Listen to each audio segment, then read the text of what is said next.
Might as well. All right, Ben, go do your thing. Hello, in this. What the fuck? Take two. Take two. It doesn't matter if we're live. All right. So, take Welcome to this week's episode. Just got a fucking phone call. What the fuck? Anyways, that is bullshit. As always, this is Ben K. Suffered with you. We're here with B-Side, Liam, What's up? Mike, What's up? Andre, and What's we up? have a special guest today, Mr. William. I'm gonna say it and try to not fuck this up. William Chyr. Oh, that's good. That's right. Yes, I got it. Yeah, Yeah. The developer of a video game that hasn't come out yet. It's coming out soon, I think. Manifold Garden. So let's get a little bit of the regular stuff out of the way. I'm sure we had a little bit of news this week about some games and some whatnot, so let's get into it. What do we got first? let's see. Lots of delays. Oh, more delays. delay. Delay. Oh, and correction that the for as far as everything says now, the DLC for Call of Duty will be out next Tuesday. Okay. Yes. Yeah. According to everything, yeah, I've seen the same. Oh, well, B-side, I meant to ask you this, but Yes. I forgot. Dying Light, when's the DLC coming out? The 9th, I think. That doesn't sound like a positive answer. No, I'll have it. Give me 2 seconds, and I will tell you that while I keep going. Okay. What are we talking about? Let's talk about the division. Let's get that out of the way. Unless you Okay, guys the don't want to division. talk about it. No, I do want to talk about it. Yes, I definitely want to talk about the division. I'm pretty sure everybody but Mike has played it, so. Yeah, well, I jumped on the division on Friday night with my young friend, Mr. Andre Hardra, and we got some shit going on there. To be absolutely honest, and I know it's early stages because this is just a beta and it's still 2 months basically, or a month and a bit before the game is supposed to be released. But it's beautiful. It's beautiful. Yeah. It's visually beautiful. The gameplay, the controls are Yep. beautiful. Mechanics work. Mechanics work. Even in the beta, they work.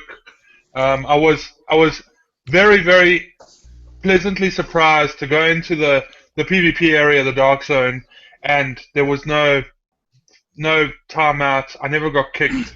I never got any error codes. I never found any glitches. I know some people have found some glitches. Yeah, I have. haven't found any glitches. How was the Yeah. texturing and the lighting? Texturing and the lighting, as far as I could tell, was stunning. And I mean, Very- I very play nice. on a big 60-inch TV, so I could tell. You know, it's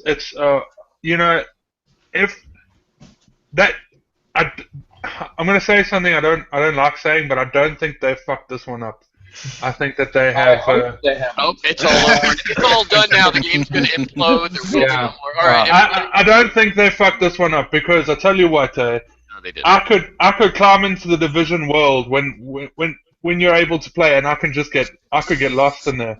Dude. I could just Um, do all the side mission. I'm gonna we write that still, down. and I got to be honest with you, myself and I know Andre have put a bunch of hours in that game, and I still haven't seen everything in just the beta world. There's still stuff I haven't gone. There's Yeah. buildings that are Yeah, there's a lot to so- be seen. done.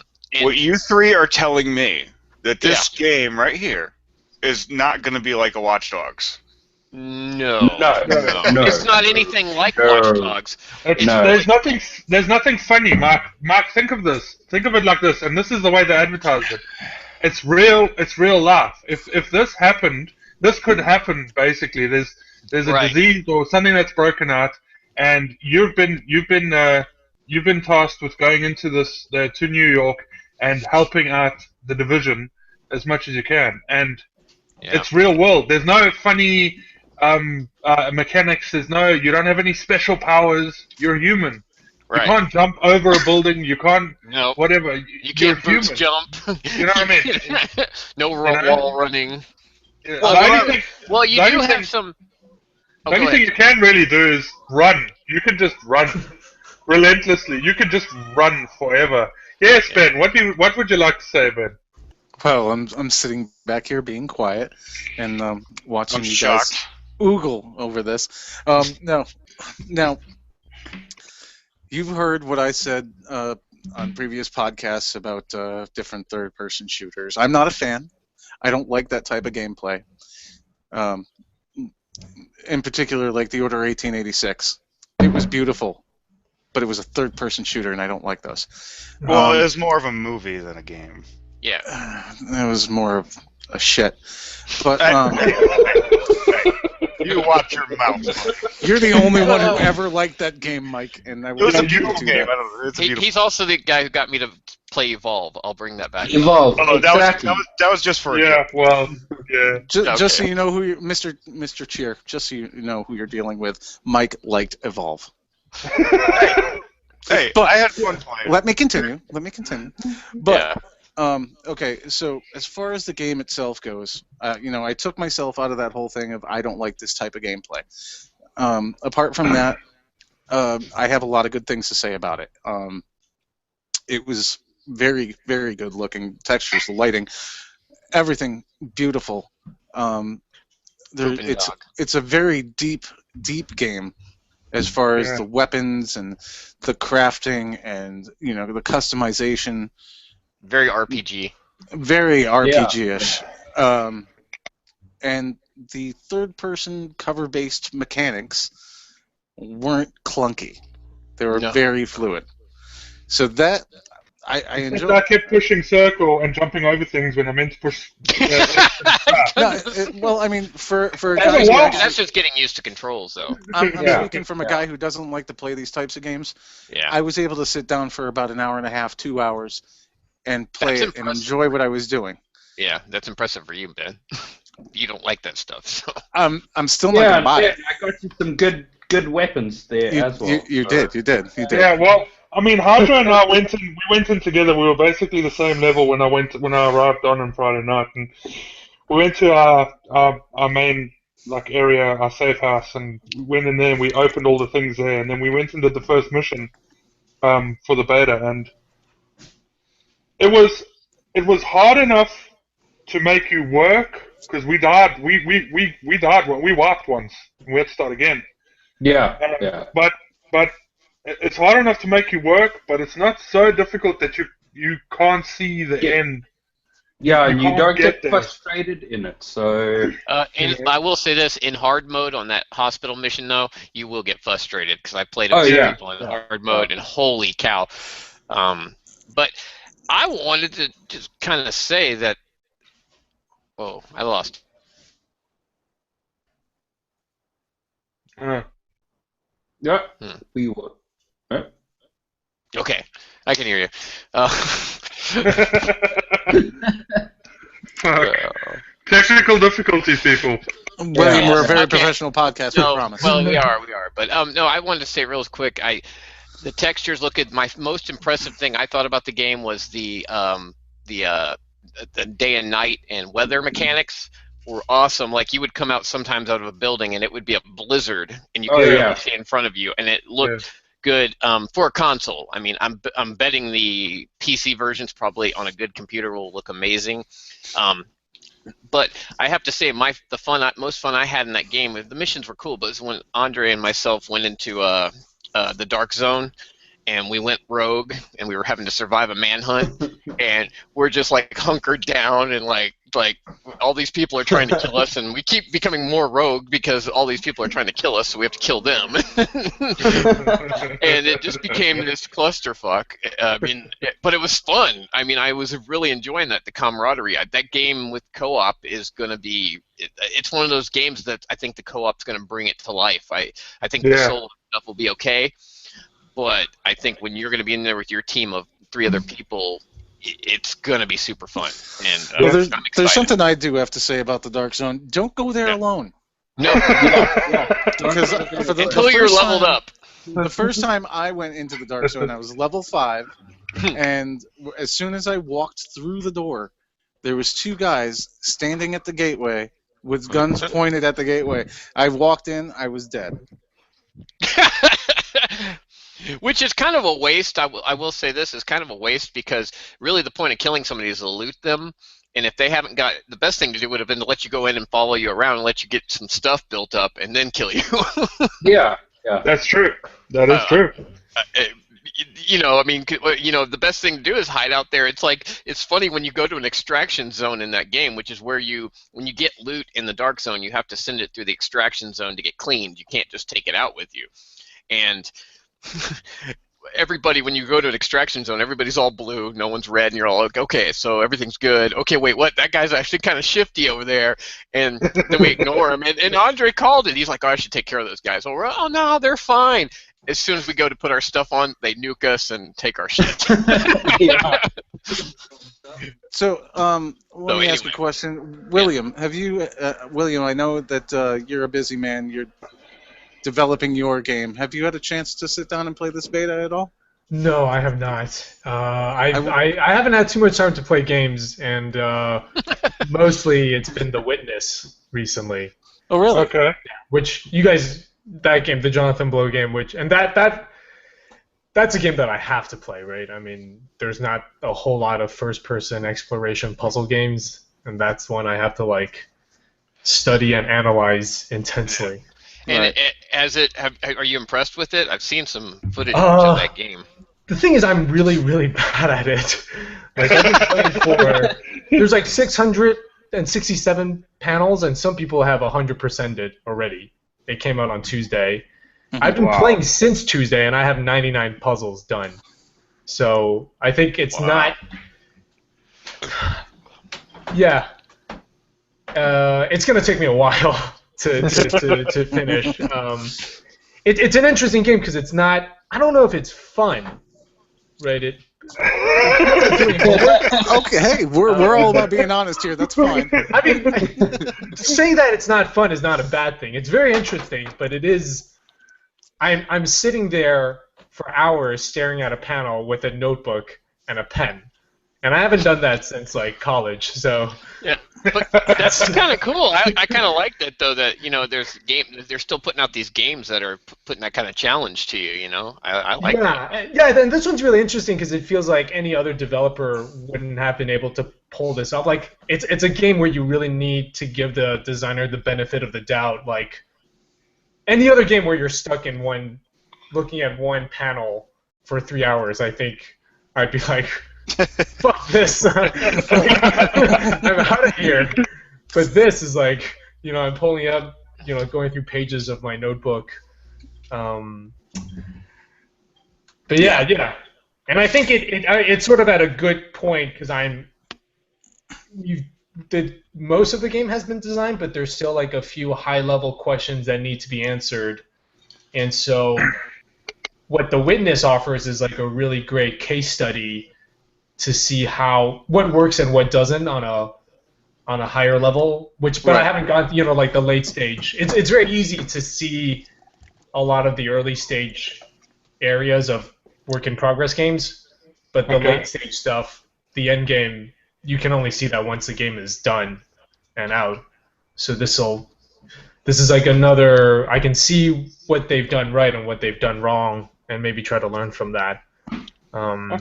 That's very interesting, yeah. So, being a game developer sort of messes up your relationship to playing games. It's never just for fun. It's always half work. And we're the game's just a really bunch of those shit guys and that you get frustrated. Sorry. Yeah. No, it's fine. It's fine.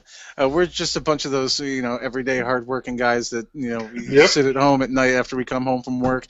We play a couple of hours of, mostly our favorite first-person shooter before we have to go to bed and go to work the next day. So, and to be honest, you are our first guest who is actually a developer. So it's very interesting to hear this perspective. Yeah, I'm honored. Yeah. See, the other thing is I'll play a really good first-person shooter, and either I get frustrated by their design, or it's so good that I'm upset about how great they made the camera move.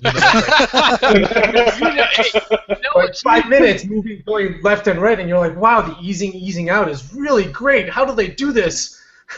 It's funny that you say that because I was just talking to a guy just the other day who was a customer of mine who was a developer, and he said the same thing about that. being in the industry that he works in, he almost gets jaded to playing other games. He pays attention to what's coming out and sees it, but he doesn't have the time to get as immersed into things that aren't involved with the game he's working on, because that game it takes up most of what he does. So, Right. you know. Yeah, like I guess that's funny. For example, I played Sleeping Dogs really early on before, and that was just for fun, right? I mean, that's just an open world, third person. I know, Ben, you don't like third person action adventure stuff, but that one's like just Sleeping Dogs. It's actually my awesome. guilty pleasure. That is like the category I like to just go crazy with. But I remember coming back to it later when I was doing UI, and that game has fantastic UI for PC.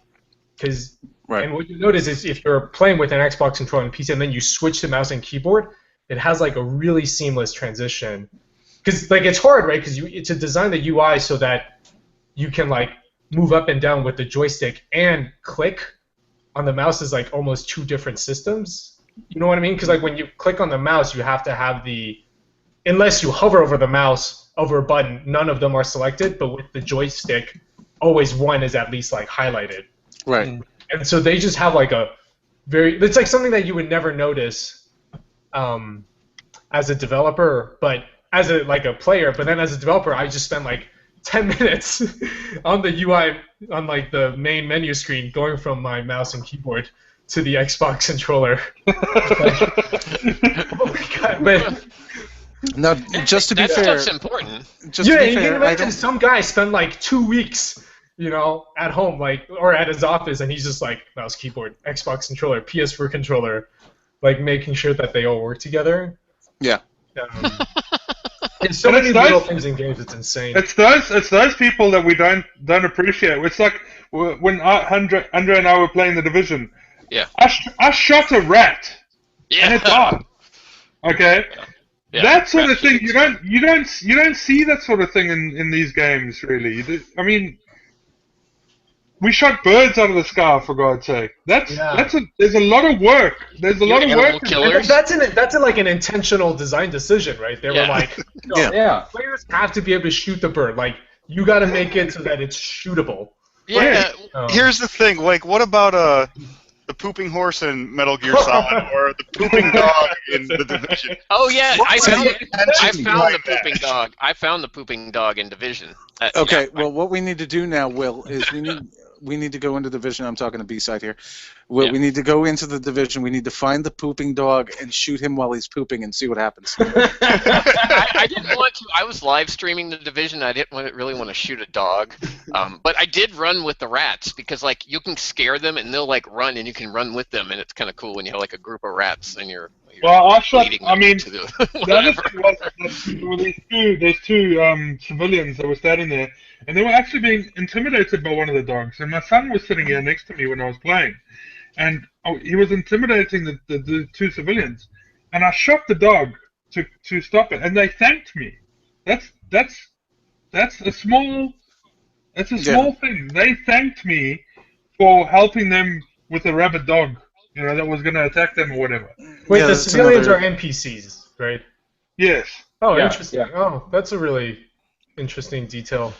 You know what I mean? They thanked me for killing. They said, which was really odd at the time because my mother-in-law actually sneezed. I shot the dog, and the woman said, "God bless you." So it kind of sounded like she said, "God bless you," to my mother-in-law. All right. No, well, hey, they Guys, real quick, Yes. we've been spewing on about the Division beta for about 15 minutes now, so let's move on from that. I mean, we got our own shit to deal with here. We are Hotspot Gamer. We have stuff to do. We're busy people. We got stuff to give away. Damn it. We got stuff to give away. So, Mike, why don't you start telling us about that? Let's see what's up here. This is just the random winner of the month. We haven't done one in a month or two. Really? Really? What? Wait. Really, Yes. Mark? We haven't done one in a month, and it's the random month again. Oh my Yes. god! a random month for a random giveaway. This is nuts. Well, it doesn't help that we have over 60 subscribers now. So it doesn't. Woohoo! We are huge. With Yeah. We're big timing it, bro. We're big timing it. Yeah. All right. Yeah. Ben, do your thing. Tell me when to stop. Okay, stop. It's that easy. Oh, it's that guy. Is it that guy? That would be my stepfather-in-law. Ah! So Nice. good for you, Jeff.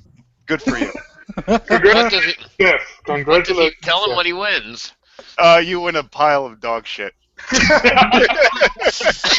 That says Hotspot Gamer written on the bag in crayon. Nice, man. Can I get one of those? Yep. You want Also, one? Are you going to set it on fire as well? Nope. Set it on fire as well. yeah. I'm Well, gonna- Ben likes that. So if anybody wants to go visit Ben, he always loves it when you leave a no, burning I want bag. I want the bag so I can set it on fire on my neighbor's porch. Also, just real quick to get this out of the way, and I'll post this on Facebook if anybody's listening. These bracelets here, they say Gamer 1 and Gamer 2. There's 2 sets. I'm going to give them away on Valentine's Day. I'll ship them to the people. What I want, though, is you got to submit a picture to the Hotspot Gamer Facebook of you and your girlfriend or wife or significant other, whatever that may be. Your dog, if your dog plays and that's your best friend, whatever. Playing a video game together, at least on the controls, something entertaining.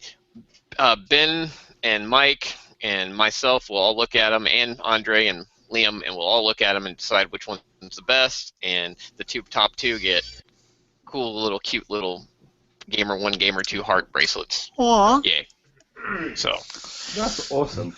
All right. That's awesome. that's for Valentine's Day. That was supposed to be actually last year's Valentine's Day giveaway, but it's this year's now. Woo! We're getting there. We're getting there. All right. Well, Right. let's dig into it. We have our guest here, William Chyr, Yes. and let's talk about this game. Because I watched a couple of YouTube videos.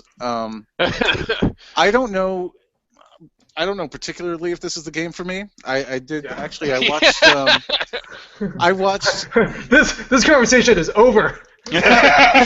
Oh! But I watched a bunch of your YouTube videos, William, and I actually the last one I watched was the latest one you had up. It was invert mode. Yeah. That video. Okay, so basically, let's start off with the game, Manifold Garden. Yeah. Tell us what it's about, brother. What is this, sir? What is this? Okay. What is this piece of beauty that you have for us? Let's see. You guys have all seen Inception. Well, Yes. yes. Yeah. There's that scene in Inception where they fold Paris in half in the dream world and they start walking up the wall. Right. So that's inspired by the M.C. Escher print Relativity, and it has people like some people are walking on the floor, some people walking on the wall, some people walking on the ceiling. And I just remember when I saw that scene for the first time, I was sort of hoping that they'd start playing with stuff. They don't in the film. They're just like, let's keep talking and walking. I'm like, wait, hold on. Like, what if you grab that guy's wallet and let go? Like, what if you start stacking things from different gravities? Like, what would happen then? So the game started early on as basically a sandbox to explore that.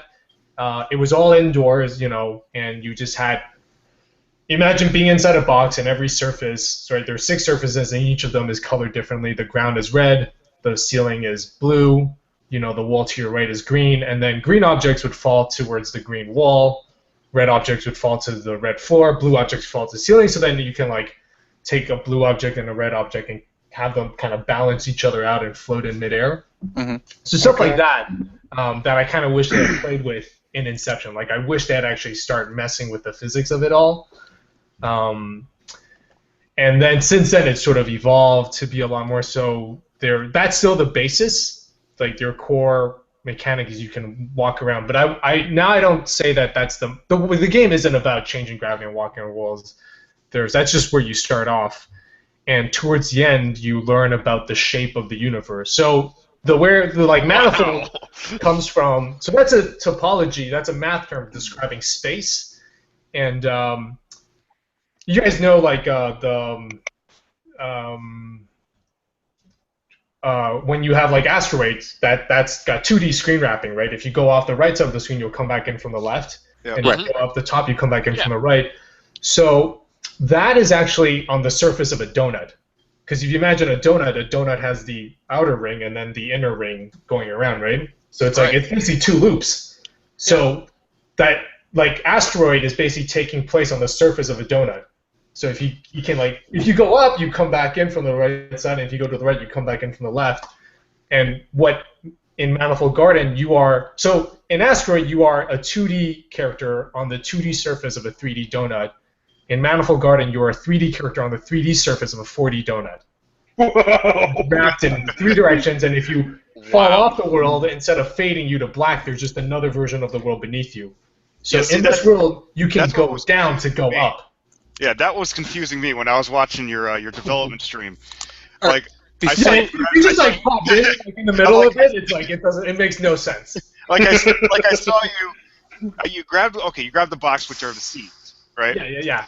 So you grab That's the like box. another layer. There's just like all these layers that are like piling up on top of each other. But then I see you're like you jump off a random section, like off a random edge, and you know exactly where you're gonna fall down to. Yes. That was because it's always like directly beneath you, because it's aligned along the axis. Oh, okay. Yeah. Because that was that.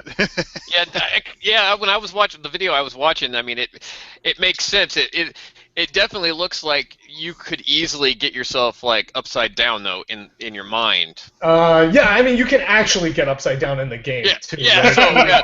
It's not only it's like upside down in a lot of ways, but after a while you do start to get used to it. I mean it's basically like people used to think the Earth was flat. And so they're like, well, if you keep going this direction, eventually you'll fall off. Right. But then what happened was they came back around, so it's like, no, wait, the Earth is a sphere, right? Well, so it's like you figured out the shape of the Earth even without having seen it from outer space, right? Like, nobody saw Earth like together as a sphere, but you're like, okay, well, if I keep going in one direction, I'll come back here, then the shape of it must be a sphere. And so the game is basically a metaphor for the last 400 years of physics, like with Newton discovering or figuring out the laws of gravity, and in the game you start off learning how gravity works, which is different, and then you slowly, kind of through experimentation and like piecing together an observation, you figure out the shape of the world eventually. So it's sort of that's like. Yeah. That is fucking deep. I haven't even gone to like the plant stuff and the dark mode. Like we just had a big design breakthrough. So I'm based in Chicago, and you guys know Octodad. Yeah. Big hit. So Young Horses, they're also based in Chicago, so they're working on their new game. And basically, what we do, a bunch of game designers will like every 3-4 months we'll do a game design critique. So 1 week before, we'll all send out builds of our games, and we'll play each other's. And it's like 4 teams will meet, and we'll just spend 8 hours on a Saturday. And everybody gets an hour and a half to present their problem, and then we'll like discuss it as a group and just do like a total deep dive. Okay, what if I don't like this mechanic because we think that this balance is against that? And so we just did one yesterday. I like finally figured out what that dark mode is about, which I've been kind of struggling for all of January, and now I'm very excited about where that's going. Yeah. Explain dark mode if you can. Sure. So first I have to explain the tree. So Manifold, that's like about the topology. Oh, the trees. Right. Mm-hmm. Then the trees. So originally I had these boxes. Like in the very first version, I just had boxes, and the boxes were there just so you have something to put on the button to open the door. You know, it's like they're just there for the puzzle. There's no other reason. And then I started putting trees in the world just because I was like, trees look kind of cool. Here's a tree.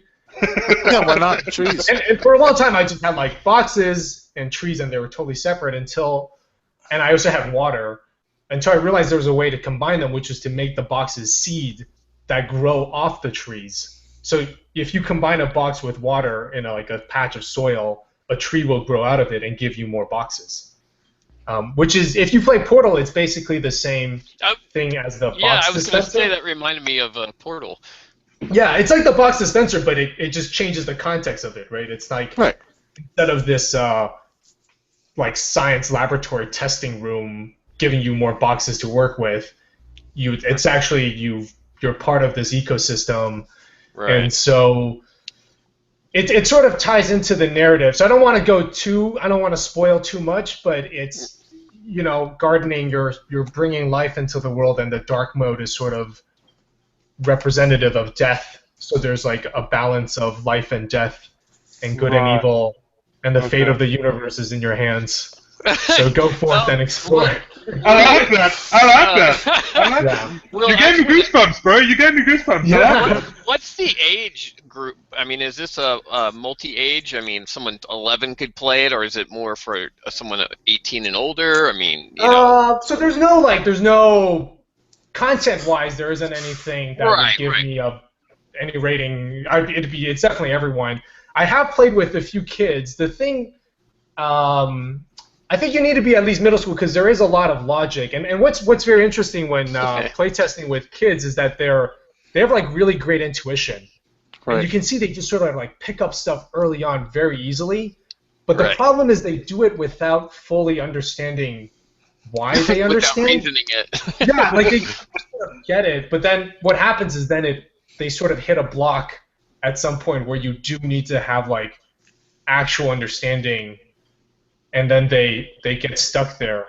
Yeah. I think it's like just the way sort of their minds work at that moment where they have really strong intuition but not really great logic, so they can just like pick stuff up very quickly.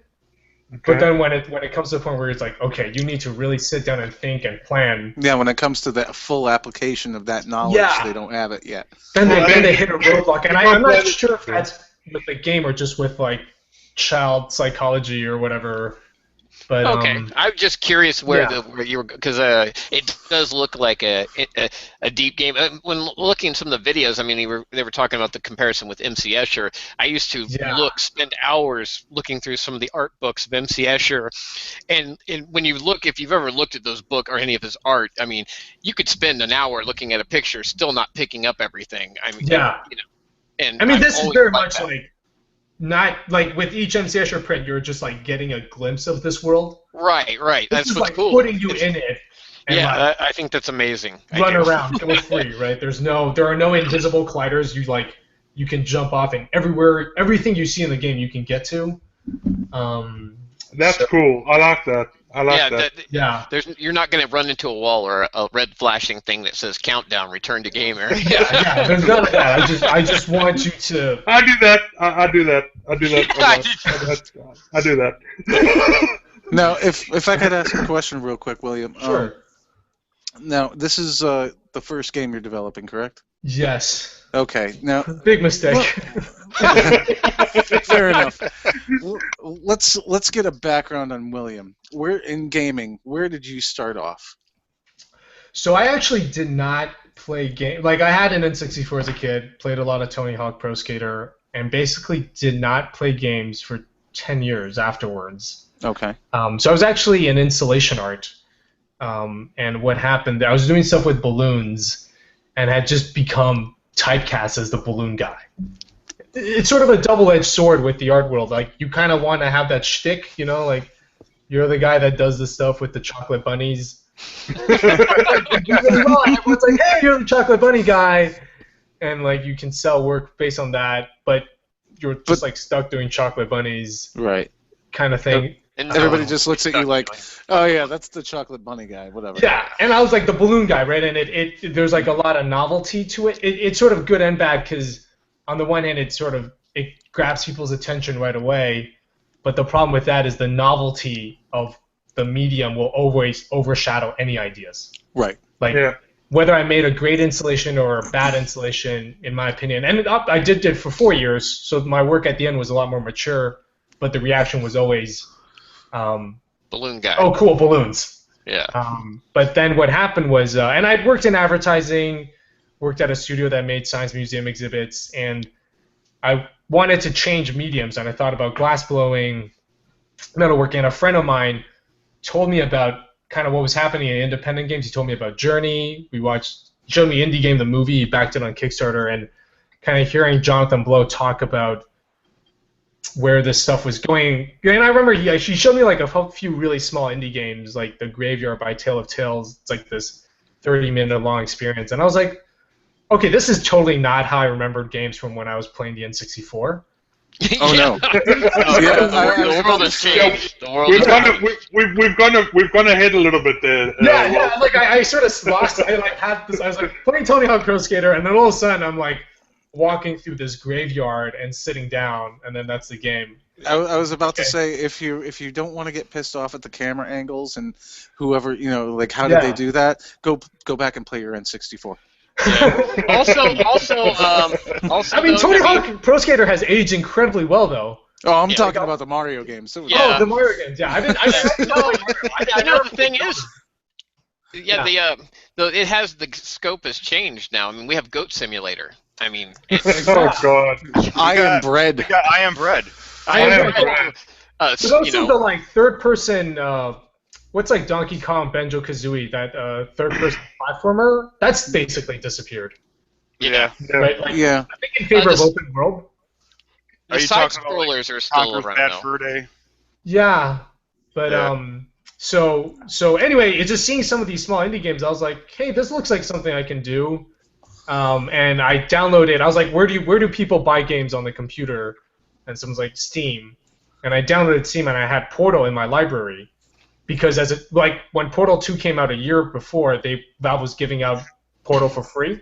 Right. Yeah. So I just signed up for it. Yeah, and I never played it for a year until I downloaded Steam, and it was just in my library. So I played that. And as I had studied physics, so that was the idea of making a puzzle game based on like a weird physics thing. Seemed like a good approach to me. The way velocity worked in that game was really weird. Yeah, it doesn't make sense. But it makes sense until you like really think about it. And so I just thought MC Escher would be like a great source of inspiration. I remember the scene from Inception, and I was like, man, I want to make a game based on that. I haven't seen too much wall walking, so that's how that started. I thought I would be done in 3 months. It's been 3 years and 2 months now, so I completely underestimated how long it takes to make a game. Well, that's insanely interesting to me, because I mean, you're coming from a totally different place in life, not even thinking one iota about video games, and then coming into your own.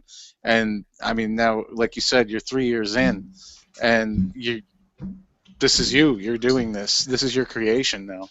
Yeah, that's amazing. It's like really the best medium, right? I mean, it's everything. Like, you're writing the physics and the rules and how everything looks, and it's like, this is how fast a box should move. It's really sort of weird to think about games as installation art, but if you think about installation art as like something you put inside a space, and you have to deal with the constraints of the real world. Very, very similar, yeah. Yeah, this is like installation art just taken to a whole nother level, right? You're not only putting the stuff inside the space, you're designing the rules and the physics of the space. Like, what is this space? Yeah. And you guys as developers are kind of the deities of the virtual world now. So, I mean, it's funny, but it's true. I mean, all these guys are creating this whole, universe of different things going on, and it's really become a great medium. And then players come in and fuck everything up. So that's what we're here for. That's what we do, man. That's what we do. They're like the devils that come in. The masses are your devils, sir. Yes, Yeah. and that will eventually happen, hopefully soon. I know you're making progress on the game, but when do you think you're going to be ready to launch? Not for a while. We are. So I'll tell you, we're in. The problem is that this is like my first time going through the process, right? So I'm hesitant to give out exact times because I've been absolutely we're not totally off with my past estimates. But basically, the first 2.5 years was spent prototyping the game, figuring out what it was about, and that finally I understood what I was making. And the last 6 months we've been making developer tools, editor tools. So that's a tough thing about games. Is like not only are you making the game, you have to make the tools to make the game. Yeah. Right. And for a game like this, which is so weird, we have to have very specialized tools. Like, I mean, so if you're doing a first-person shooter, there's going to be like a ton of stuff about managing guns and all that and like health, but there's not a lot of games that deal with crazy world wrapping, right? That's like not a standard tool set. So we've had to develop that for ourselves. And we are world wrapping. That's kind of like Fez. Fez did that, right? The whole Fez is not world wrapping, right? Fez also had like its own tools. 'Cause it got that weird thing. But yeah, it's like if you think about Fez's mechanic and how it's so specific to that game, they have to have their own specialized tools. We have to have our own set as well, and we're just about finishing that up. So we're like I think, a month away where I can just go into full design mode. Because the problem was previously I'd be designing a level, and then I'd run into some problems with the door, and I'd have to like fix that, and it would take me a week. And then when I jump back into the level, it's not. I don't remember what I was working on, right? So we decided to take time to fix all that. So when I'm designing levels, I'm just in the zone, and just like putting stuff together. Yeah, and it's really easy for us to iterate on level design because we don't have an art. So a lot of games, you like the level design are gray boxes. He designs a level with like a bunch of gray boxes, and they pass it off to the art team, and they'll spend like a week making it look nice, and then they send it to playtest. The problem there is like if they playtest and are like, actually this area doesn't work, then they got to redo that whole part, and all the art like doesn't count. But with my art style, it's all post-processing, so it all happens on the camera instantaneously.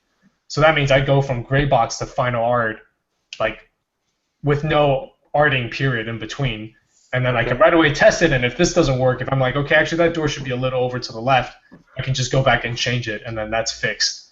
Wow. So now, how's the programming concept? So I can program, but the truth is I hate programming, and I'm not a good programmer. So I brought on a programmer starting last year to help with tools and optimization, and also PlayStation 4 porting stuff.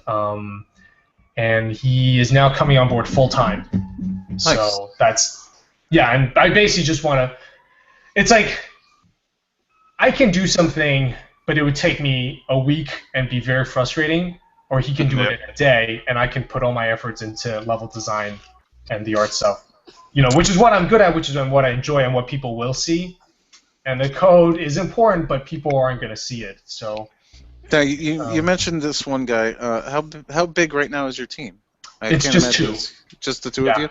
Yeah. That's awesome. So it was me full-time alone for 2.5 years, and then David came on board part-time 6 months ago, and I was like, okay, I don't want to do any more programming. I just want to focus on level design. So it's actually made me an even worse programmer. In the past, I would actually try to like refactor the code well enough that it's good, and now it's like I'll get it to a certain point, and I'm just like, David, you do it. That's really bad. He's not gonna be around, right? Like, pass code off to David is not like a sustainable programming paradigm. No. Well, I don't mind coding. It's just when you start getting really deep into coding, I'll start getting lost. Oh yeah, that's the thing. It's like a lot of what we need now is architecture. Like, or when you're prototyping, you can just kind of slap stuff together, right? But now we need everything to be super efficient, especially because of how much we're rendering. We need to like squeeze all the performance we can out of the PS4. And that really involves sort of designing the programming stuff from the ground up, so you're maximizing, memory usage, and that's I hate doing that stuff. And then once you finally get it out there, then all those devils are going to come in. Yeah, we haven't even. We haven't even started the like real QA stuff. Right. I've had people contact me, and I'm like, I don't need you to look for bugs now because I'm finding them left and right without even looking for them. Like the guy. I don't know if you guys seen that. I think is Demon Straight. He's the guy that did the crazy Portal speedrun in like 10 minutes. I haven't seen that, but I have heard of this. There's an insane. Yeah, he does it in 10 minutes, right? He's like finding all these bugs and teleporting, and I'm like, my game can't handle that kind of crazy stuff now because we just have bugs left and right. So, but eventually, I'd like to send it to him and see what he can do. How are you happy with the PS4 for as far as its power to do the game? Yeah, it is pretty good. I mean, we just have, because of the world wrapping, we basically, the way that's done is we'll have one instance of the world, and then we'll have like a 3x3x3 grid of the replicas, right? Okay. So that means that I have to have 127 instances. So that's a ton. Wow. And then where it gets really difficult and what we're trying to solve now is I have portals that let you go in between worlds. But that means at some point I have to have 2 sets of 127 instances loaded. And, So in and other I words, really the don't want to have PlayStation loading 4 is going screens. to sound really playing. You're gonna end up going through a portal, and end up in the Minecraft world, and going, "Oh my God, what happened? What happened? Where am I? Why is this 8-bit?" Yeah, we just sends you to another game entirely. But yeah, so that's like, and for me, it's like really important not to have loading screens, right? Like I want totally seamless Oh, transition. awesome! We the That's gamers just like- appreciate that. Yeah. It is so, Yeah. and like we want it. That's right. It's not 60 FPS, but it is. It's smooth. It's very smooth, and it feels good. And yeah, we really want just like a seamless experience. Well, you got to be 60 frames. careful with that. There's been a few games that tried doing that, and there was a lot of bugs, like The Witcher 3. Is The No Witcher load- 3 60 frames per second on the PS4? I believe so. I don't think it is. I think it's 30. Yeah, I think it's Okay. 30. Yeah. That would be really impressive if they got it to 60. That's a big game. The only game. I mean, they're not a big world. That's like Call of Duty is 60 frames per second, but they're all on set maps too. So I mean, Right. except for in the campaign was kind of open-ish, and that was kind of impressive. Wow. But yeah, a lot. You know what though? 60 frame per second doesn't always mean. I mean, Destiny is a 30 frame per second game, and it looks really nice. Destiny is 30. Yeah. Yeah. Okay. Yeah, Yeah, Yeah, I Destiny mean, runs and like my 30 game's not a Twitch-based game, right? You're not like shooting fast-moving enemies. So. Right. That's You don't need that Twitch kind of deal Right. going on. Yeah, I it's- just wanted to look this up really quick. I wanted to look up No Man's Sky. It's saying that No Man's Sky is going to be 60 frames per second. really. hmm Yeah, but if you watch their videos, the pop-in happens. Yeah, it's really you see it happening in front of you. Yeah. You see the world building in front of you, but And it's like not super far away, right? Like you see it popping in pretty close. So yeah. Well, that's a game. The thing with No Man's Sky is that's going to be a game that's either going to hit a home run, or it's going to be too difficult, and just people are going to be like, okay, this is boring. I'm stuck in the middle of nowhere. Well, the way he was explaining the game, No Man's Sky, it kind of seemed a little bit unbelievable. Yeah. Yeah. Well, honestly, the It's that couple of unicorn times game, man. Unicorn game. the couple of times I've actually seen him try to explain the game, it's kind of like that. Just to bring this up as a comparison, it's kind of like the game coming out from what's those guys? Little Big Planet. They put Narnie? the developers to develop. Yeah, Dreams. No, yeah. Okay. I still don't have an explanation for that game, and I still don't really have an explanation for No Man's Sky. But this game, I do have an explanation for. I kind of actually understand this. Yeah. Well, no. I mean, how do you explain Little Big Planet from itself when you were talking about that developer? That game itself was like, what the hell is this? When you first saw it. No, and I've seen them try to explain it, and they still can't explain it. So. Yeah, they're like, you got a sack boy, and he does stuff. Oh no, I'm not. I'm talking about Dreams, Will. Andre, didn't you have a couple of questions for William?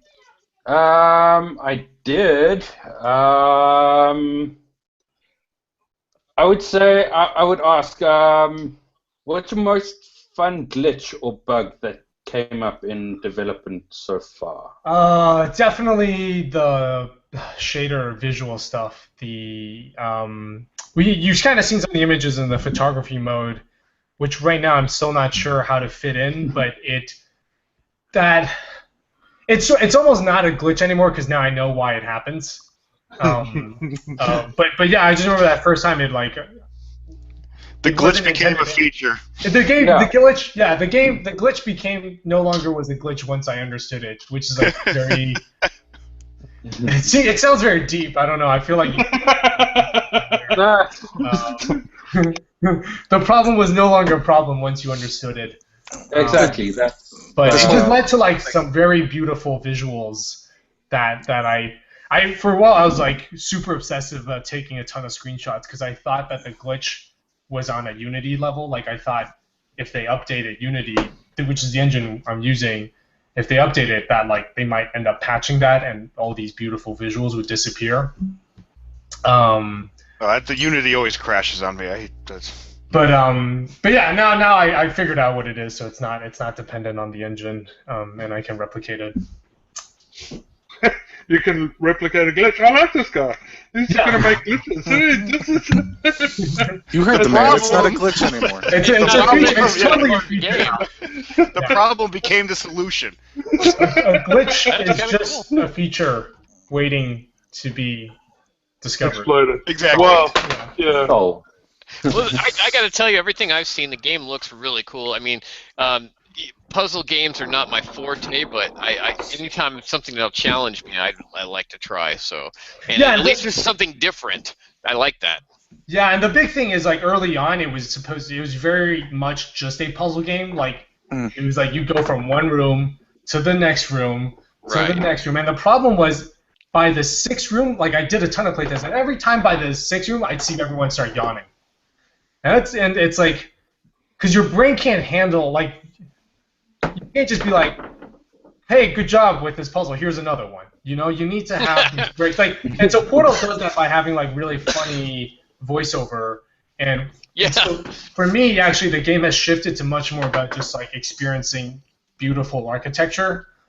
And I used to also have these puzzles, and I used to call them exam puzzles. And just naming them that should have been an indication that they're not fun.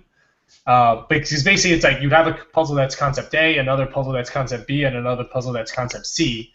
And in each of those, you're discovering a new concept. And this exam puzzle, there'd be no new concept. It would just combine A, B, and C. And it was just actually just very tedious. It was like, it felt very much like you're getting tested, and it just wasn't fun. And so all of those have been removed. So there's no like, hey, let's review what you've just learned kind of stuff. It's it's always good. About like, here is something, you always just have to get an aha moment, and then that's it. So yeah, the game sort of shifted, and I'm gonna, as much as possible, design, there's designing it so you can have different pathways for people who are of different skills. So like you don't have to complete all the puzzles to finish. There's going to be a lot of hard stuff, but they'll be optional because I still want you to experience the game, but I don't want you to, I don't want you to hit a roadblock. And then rage quit. And rage quit. So it's always like, you're stuck here, you can still go somewhere else. And the beginning is linear because it has to be just because I need to make sure you like learn the basic stuff in the right way. Of course, yeah. And then after that, it's basically like after the first world. So after the first probably like 30 minutes, then it opens up. Well, I can't wait to see it whenever it finally happens and your baby is birthed. Yeah, right now. But yeah, the dark mode, I'm very excited about it. Another question. Have you ever thought about adding PvP or co-op into your game? Oh, man. So I have thought about making a multiplayer arena with this row wrapping mechanic, and I wanted to call it Manifold Destiny. Because there's really cool stuff, right? Because with this row wrapping, it means like if you shoot a bullet and you miss, it'll come back around and hit you. Right? Because the whole wraps around. So you have to make the bullet like speed actually pretty slow, and then the thing is you can also change gravity, and so you have like, remember I was saying you have different blue objects fall to the blue floor, right? And I was thinking you can have, and they're also, when you're in blue, all the other colors freeze, right? So I was thinking you have like multicolored bullets that would match with the walls. Not so much multicolored bullets, but you have like turrets that are red and they shoot red bullets. And when you're in red, they're like firing, but then you can switch to another gravity and they'll freeze, and you can use them as platforms to jump on. And oh my god. That would be awesome. It seems to be nuts. Yeah. I was thinking of like maybe April Fool's to release it. Like, what's it, Far Cry Blood Dragon? Primal? Like, if you make an announcement, if you make an announcement on April Fool's Day. Oh, yeah. You can just be like, actually, it was a joke, so I don't want to do it. Or you can, you kind of yeah, but it's just the whole wrapping thing. Yeah, I think it like is very interesting, but that's a whole nother game. Well, yeah, that's insane. We're looking at first-person gun mechanics and like. Yeah, you're getting into a whole nother. Yeah. We'll let you get finished with this one first. When it does come Yeah. out, we'll gladly here at Hotspot Gamer. We will love to stream that Yeah. and try it out and show people. Yeah, man. It sounds like That's it right. sounds like it's going to be a very intricate and fun game. And mind thought provoking. That would be the right word. Mind bending. Mind bending. Yeah, there you go. Thank you, Liam. I'll make sure I have my camera on so when I'm streaming, you can see the steam coming out of my ears. You can see the exact moment when your brain melts. Yeah. Well, that yeah, exact because moment where you I'm might like, be the first developer to create spontaneous combustion during gameplay, which would be incredible. Yeah. I should have people sign waivers. That'd be awesome. Oh, anyway. All right. Well, We're digressing. yes, I think we're coming up on the end of the podcast here, so I guess we're going to call it for today. William, thank you for coming on and talking with us today. Yes, thank you, William. It was a pleasure and an honor, sir. And closer to the release of the game, we'd love to have you back on to get that exclusive announcement. Yes. Wink, wink, nudge, nudge, my friend. Yes, please. We would love that. It's been an absolute. It's nice to meet somebody that's not been in the gaming world for as long as you haven't been, and to come into it with the amount of passion and the wanting to impress gamers and make it an easy and fun and interesting thing. And your concept's completely different and off the wall. And I think it's gonna work. I think it's gonna work. At least we can say this: he's not like Tony Hawk. No. Yeah. No. Did you guys have Tony Hawk on the stream? That's a story for a different podcast, I think. We got to write that one down. It's a long read, William. It's a long read. Okay. Well, thank you guys for having me. It's been a real pleasure to come on and chat. I'll definitely as closer to release, I'd love to come back on and Yeah, absolutely. I'm sure there'll be a lot of stories between now and. Well, maybe. Yeah. It depends on if people, actually finish their games instead of releasing unfinished games that would have constant updates to, and then we're just. Oh yeah. I mean, depending on how long it is before you release the game, we'd still love to have you back during the development process. Just check in on you. If Destiny 2 comes out, you might want to count Ben out. Yeah. You'll be having the podcast without me because that's what I'll be playing. Yeah, because when Destiny first came out, we lost Ben for almost over a year. Yeah, pretty much a year. Yeah.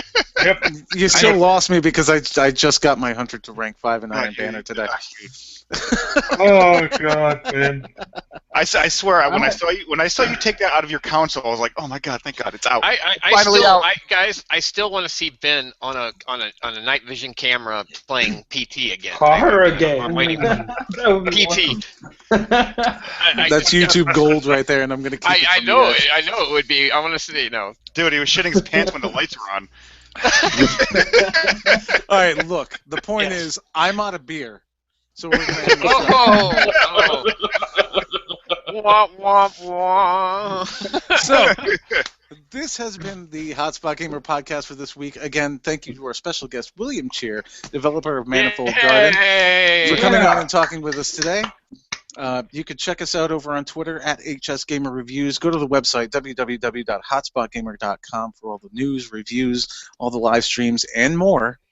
You can check us out over on Facebook. Just look up Hotspot Gamer. Same with the YouTube. Just look up Hotspot Gamer. I swear to God, that Pinterest page is coming. Don't worry about it. You can also check William's game out at manifold.garden, right? Oh yeah, the URL is the best part. I was getting there, but all right. Thank you, Will. And I want to say congratulations to Jeff, our Hotspot Gamer random fan of the month. He's the man. And also, don't forget when you go to the www.hotspotgamer.com, make sure and sign up for free shit, so you can maybe be the random winner of the month, and also sign up for the Mike. Yes, sir. Shut up. Okay. Oh, and by the way, did you hear that the new B-side! hybrid Prius B-side! comes? B-side!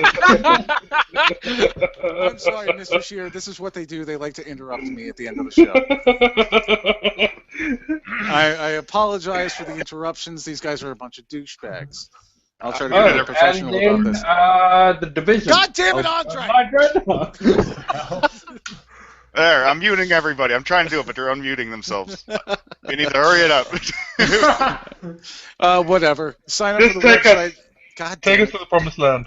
Sign up for the website and make sure and get into the lotto for I believe it's what, April? Yeah, April. Yes, sir. April. April. Please We donate. can either win Fallout 4 or the what is it? The Division?